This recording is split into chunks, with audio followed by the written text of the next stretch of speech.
d'entendre sa parole. Et ce matin, on va écouter ce que le Seigneur a envie de partager avec nous. C'est Tom, je ne le présente plus, Tom Pensy. Le Seigneur nous l'a envoyé depuis les États-Unis. Moi, je ne suis pas quelqu'un qui voyage beaucoup, mais le Seigneur me fait beaucoup de grâce parce qu'il y a beaucoup de personnes qui viennent de notre pays et qu'on voit toutes les richesses que le Seigneur a déposées en eux. Alors, je vais prier pour toi. Seigneur Jésus, merci pour ce frère, pour Tom, pour la bénédiction qu'il est pour ton Église, pour le peuple de Dieu, pour sa mission, pour ce qu'il partage, pour sa foi aussi, son engagement pour toi. Je te prie pour que ce matin, il soit encore renouvelé dans ses pensées, renouvelé dans ce que tu veux, qu'il partage avec nous et que ton esprit, Seigneur, le bénisse et lui donne les paroles. Au nom de Jésus-Christ, Seigneur, merci. Amen. Merci beaucoup, Patrick. Et bien de vous voir tous. Vous savez, Christian Monod est en train de livrer une série de messages ces temps-ci sur courir avec Dieu. Et là, je veux juste mettre ça en pratique un peu pour vous ce matin. Et même s'il n'y avait pas de répétition, en fait, Mathurin n'est pas du tout au courant de quoi que ce soit. Mais Mathurin, si tu peux me joindre ici, et donne-moi ta main. Non, l'autre, voilà. Donc, courir avec Dieu. Je vais vous laisser deviner qui est Dieu entre nous deux. Courons, Mathurin, courons. Voilà. OK. Wow. Okay, ça, c'était bien, mais maintenant, je suis un peu fatigué. J'en ai marre de ce courir truc-là. Tu me dévances, vas-y, tu cours. Vas-y. Ça va.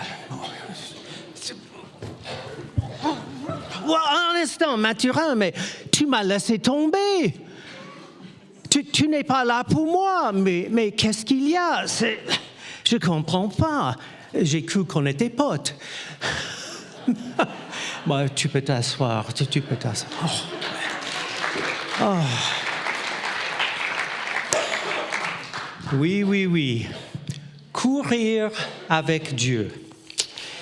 La semaine passée, Christian, tu nous as donné pas mal de points. J'ai noté plusieurs de ces points-là. Quand on est en train de marcher avec le Seigneur,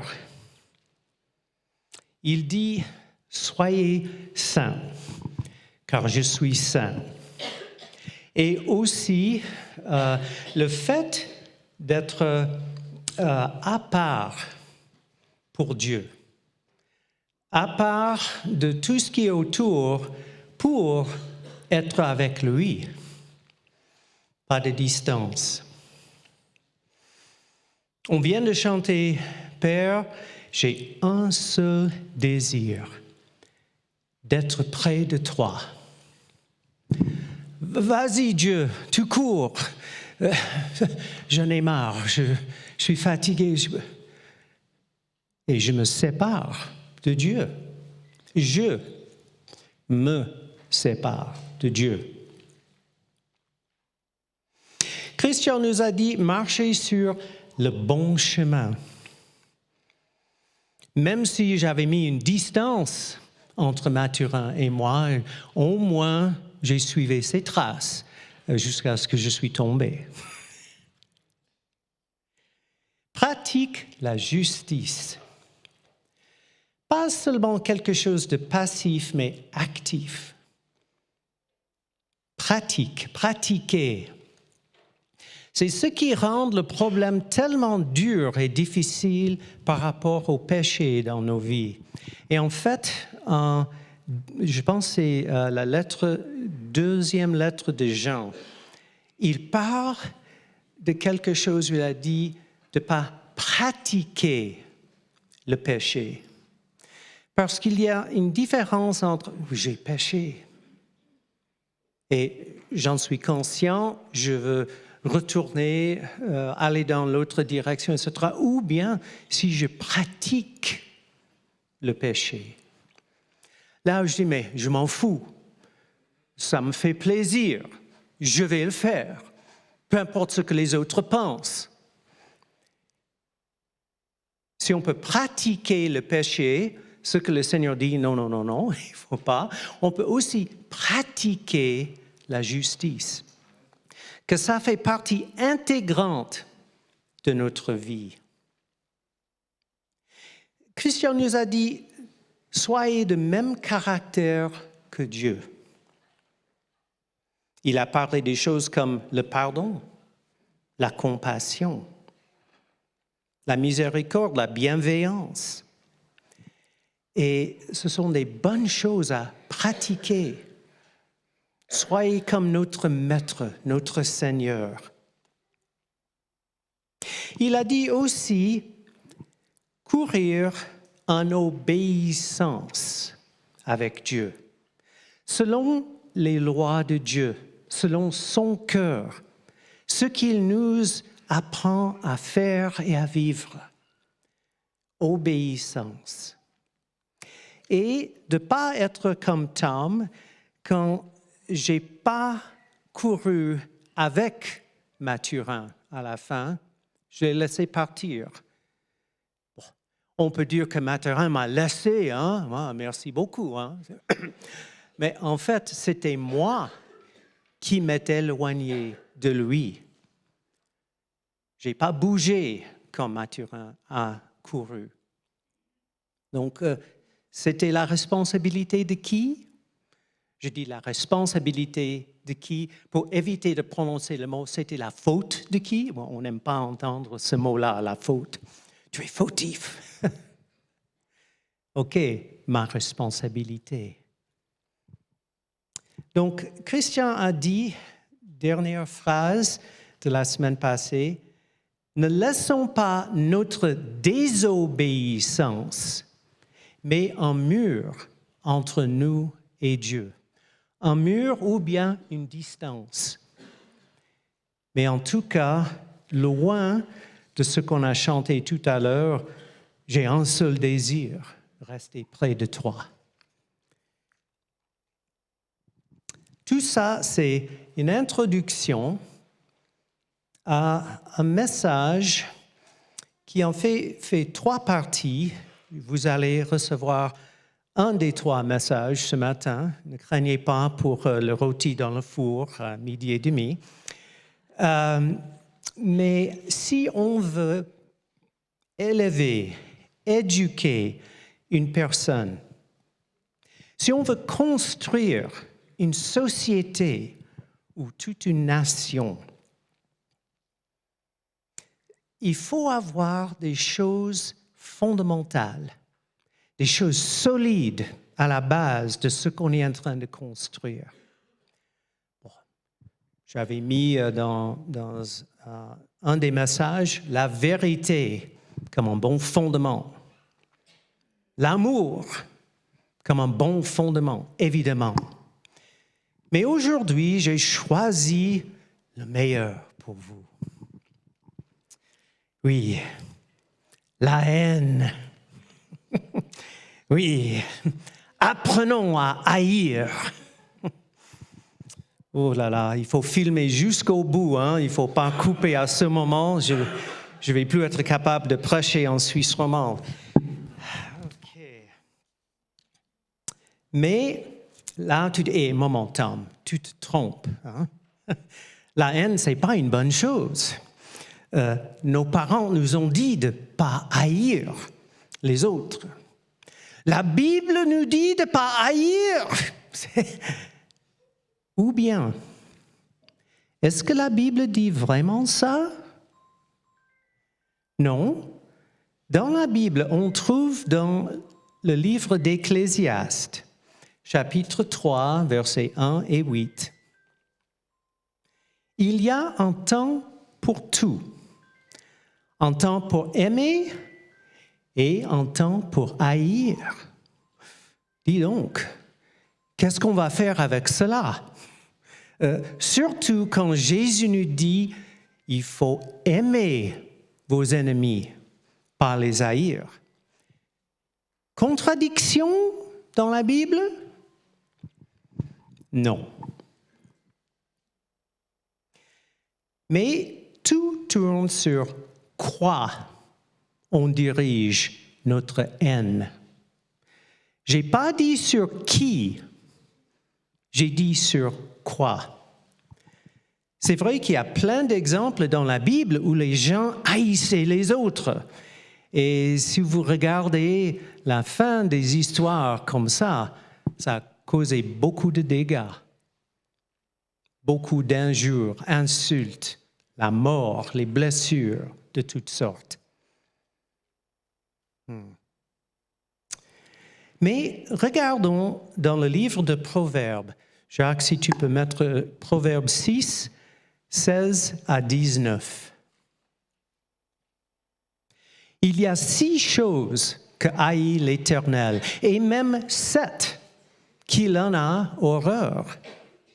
Les yeux hautains, la langue menteuse, les mains qui répandent le sang innocent, le cœur qui médite des projets iniques, les pieds qui se hâtent de courir au mal, le faux témoin qui dit des mensonges et celui qui excite des querelles entre frères. 7 choses dont Dieu haït et trouve horribles. Le mot en hébreu prononce sonai. Et c'est un mot pour haïr qui veut dire de haïr personnellement.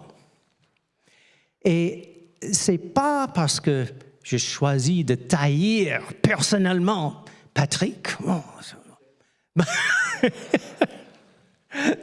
Mais j'ai une conviction en moi de haïr quelque chose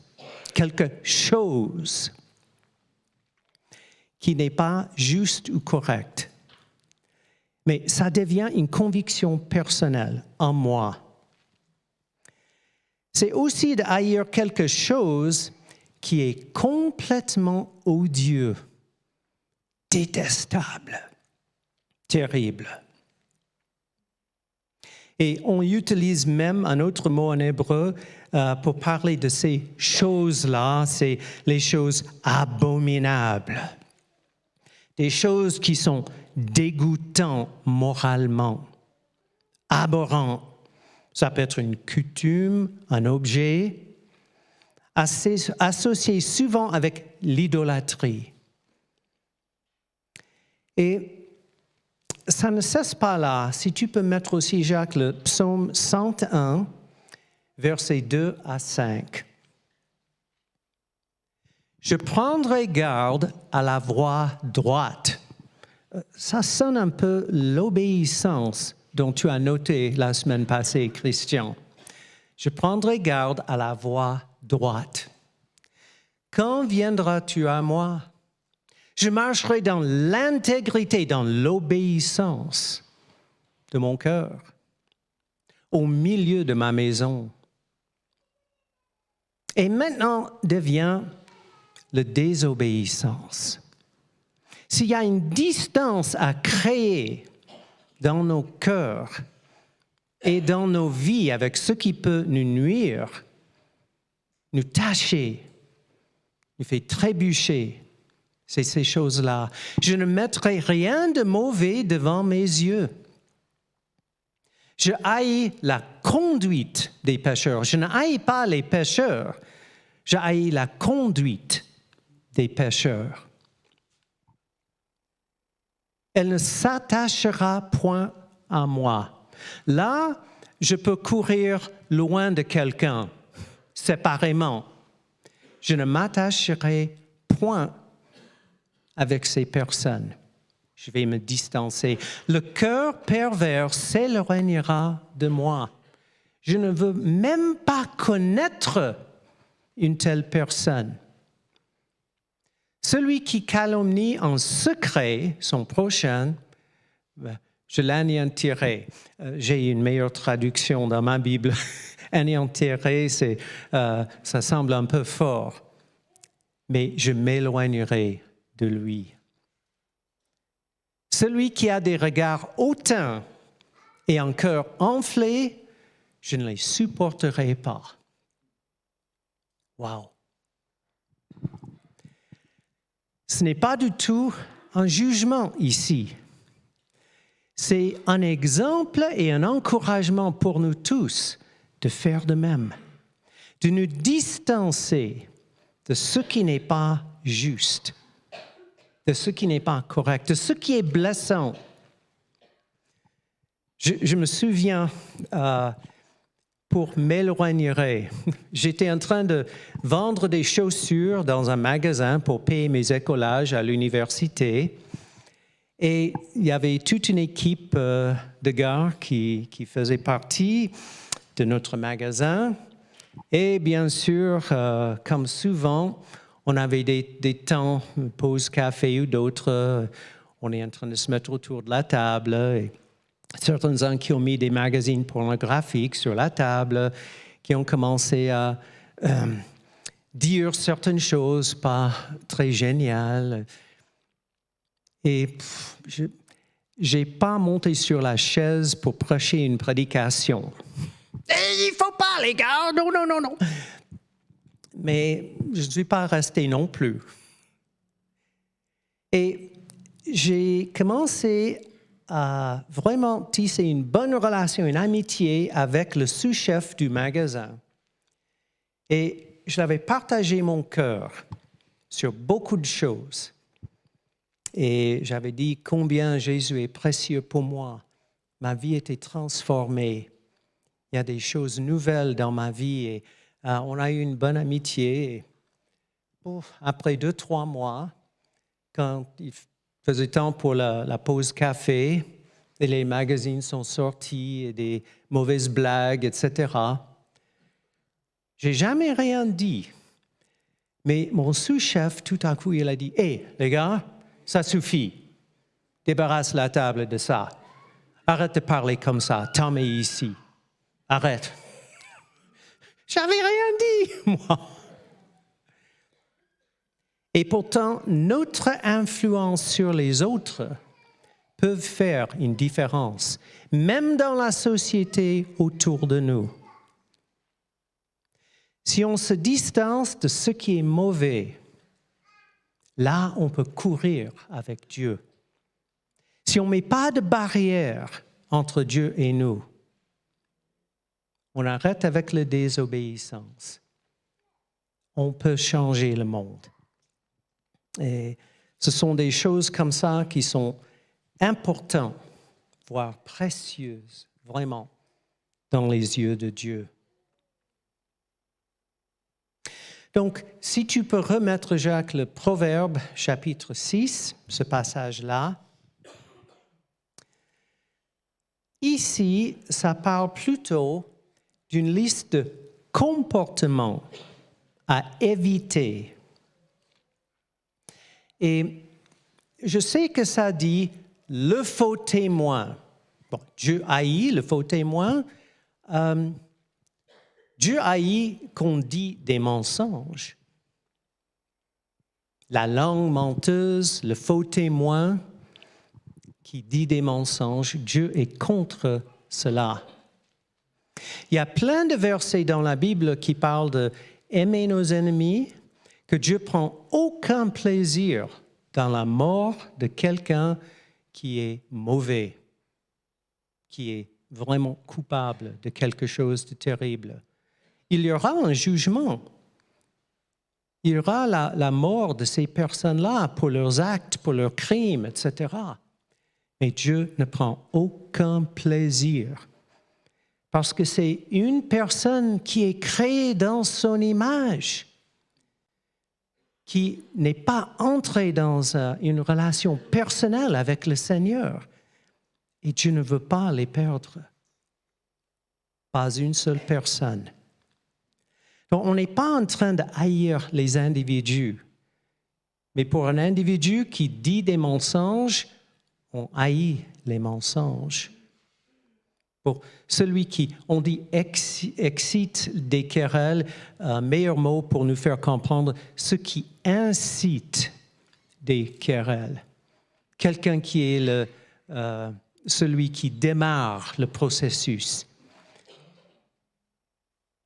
Et Dieu n'aime pas les querelles. Il n'aime pas la division. Il est contre. Donc, nous devons vraiment penser, surtout à ce premier point, il dit 6 choses que le Seigneur haït et même 7 qu'il a en horreur. Bon, on rajoute le 7e, mais en fait, 2 fois, le même péché est nommé, mensonge. Celui à travers le mensonge vient. Deuxièmement, on a les yeux hautains. Beaucoup de choses à dire là-dessus. Si on veut éviter l'orgueil ou une mentalité de supériorité, il ne faut pas avoir un regard au-dessus des autres. Même en Philippiens chapitre 2, c'est dit à Jésus qu'il ne s'est pas considéré comme au-dessus des autres. Lui, qui est Dieu, et pourtant il est venu en chair et en os pour nous montrer un chemin d'humilité. Wow! Donc, quand on parle des discriminations, les préjugés, des affrontements entre personnes, vous connaissez tous le scénario. C'est moi qui ai raison. C'est vous avez tort. Et c'est mon opinion, ma conviction qui va régner ici. Les yeux hautains. Et Dieu dit non, non, non, non. L'antidote de tout cela, c'est l'humilité. Et faisons attention, nous les chrétiens, des fois, qui disent des choses comme « mon Église est la meilleure ». Notre dénomination est vraiment au-dessus de... surtout pas ça. Si ce n'est pas dans les domaines banals, journaliers, etc., surtout pas dans nos églises, que nous soyons l'exemple de l'humilité. Troisièmement, on a les mains qui répandent le sang innocent. Autrement dit, le meurtre. Un mort injuste, souvent prémédité, calculé, avec du sang-froid et une autosatisfaction de pouvoir. C'est moi qui règne ici. Pour les raisons soit de l'avarice ou bien liberté personnelle. Mais réfléchissons aux douleurs des autres qui ont perdu un être bien-aimé à cause d'un meurtre. Et la répercussion familiale, tout le monde que ça touche. Ce n'est pas une petite chose, ce n'est pas quelque chose même de limité. Je dirais quelque chose à haïr, n'est-ce pas? En 4e position, le cœur qui médite des projets iniques. Les choses conçues pour embêter ou blesser quelqu'un d'autre. C'est lié étroitement encore avec une autosatisfaction de pouvoir sur l'autre. Et on s'en fiche des conséquences qui tombent sur les autres, pourvu que moi, j'obtienne ce que je veux. C'est tellement égocentrique. 5e place, les pieds qui se hâtent de courir au mal. Non seulement je veux faire quelque chose de terrible, quelque chose qui n'est pas juste, etc., mais j'ai hâte à le faire. Je ne peux pas attendre. Plus vite fait, mieux fait, n'est-ce pas?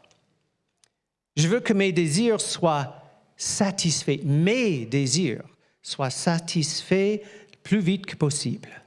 Pas une minute à perdre, parce que si je prends du temps pour réfléchir sur ce que je vais faire, peut-être, juste peut-être, il y aura un petit brin de culpabilité qui va pointer son nez dans mon projet et je vais sentir mal en moi. Donc, je vais pousser ça de loin, je vais vite faire et tant pis pour les autres. Courir vers le mal. Encore rien que de penser à soi-même. Et finalement, celui qui incite des querelles entre frères ou sœurs, dans la famille. Encore, c'est quelque chose qui est prémédité. Et là où on veut peut-être une position politique, un poste au travail, peut-être faire une super affaire dans le business, d'évancer les autres pour que moi, je puisse m'enrichir. Injustement. Donc, si on veut inciter les querelles, ça c'est fait pour fragmenter la société, semer le trouble, la division. Et le dérangement de tout le monde, c'est pas perturbant, pas pour moi. Je fais exploser la chose, on va voir où les pièces tombent et en espérant que c'est moi qui gagne. Et peut-être c'est fait exprès pour ça. Surtout peut-être si je mets des paramètres en ma faveur au début, avant l'explosion. Boum! Et je sors en celui qui profite. Tout cela ne semble pas de courir avec Dieu. Et mes amis, ces listes ne sont pas exhaustives. Il y a plein d'autres choses en plus qui sont là. On peut rester ici longtemps ce matin.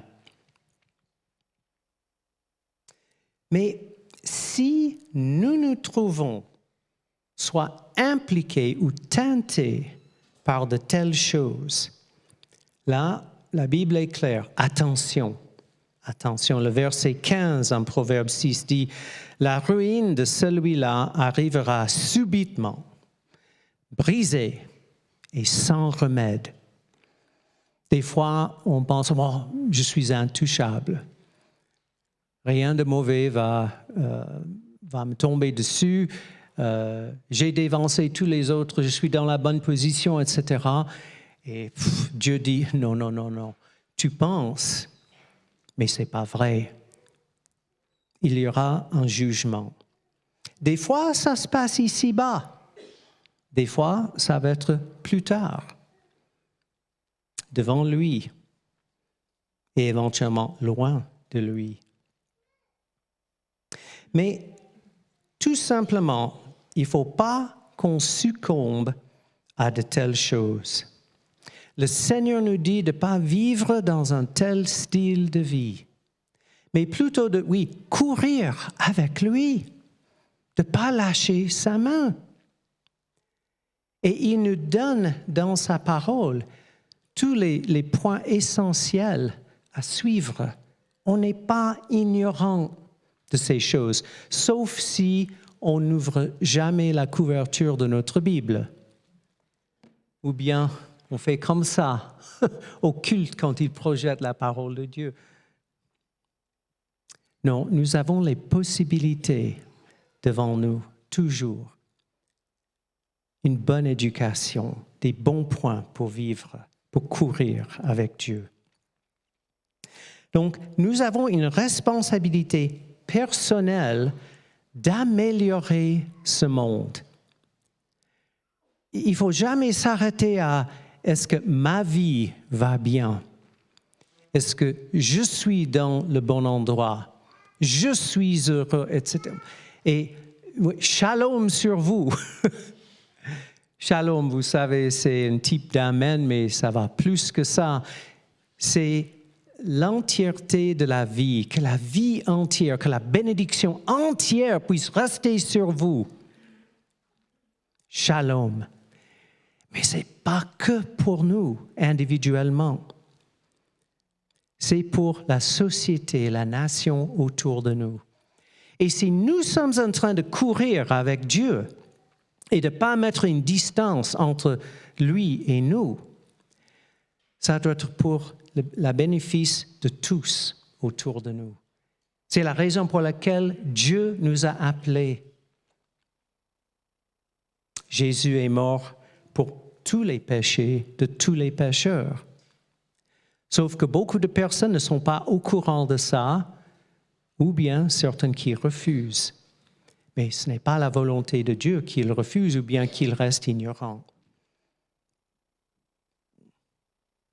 Donc nous sommes appelés à détester, éviter, s'éloigner et même combattre ces choses qui sont écrites dans la Bible. Le Seigneur nous montre le chemin. Mais est-ce que nous aurons la même haine pour ces choses-là, de détester autant ce que Dieu déteste? Ça, c'est une décision personnelle pour nous tous. Et bien sûr, il y a toujours la question qui concerne notre une haine contre une personne. Si on a quelqu'un qui fait des choses qui sont mentionnées en Proverbe ou en Psaume 101, ou bien d'autres exemples.